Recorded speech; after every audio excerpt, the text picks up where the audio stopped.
This next section will cover the intersection of disability inclusion and safeguarding.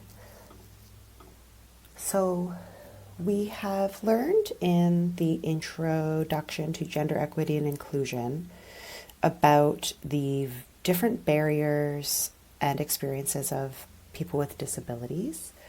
So persons with disabilities, especially young women and girls with disabilities, face increased risks of sexual exploitation, abuse, and harassment, of intimate partner violence, and then in some cases, some disability-specific harms. So that could be things like neglect by a caregiver.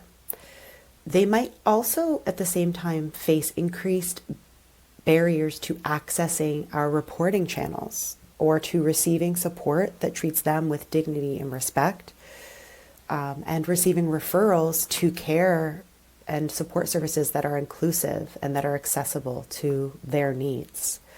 So to learn more about the various barriers and vulnerabilities of young persons with disabilities, I mentioned that this is covered under the Introduction to Gender Equity and Inclusion topic.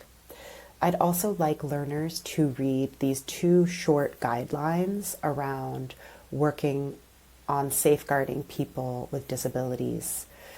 So the first is ensuring safeguarding of persons with disabilities in programs, and the second is a guide on safeguarding persons with disabilities in the workplace.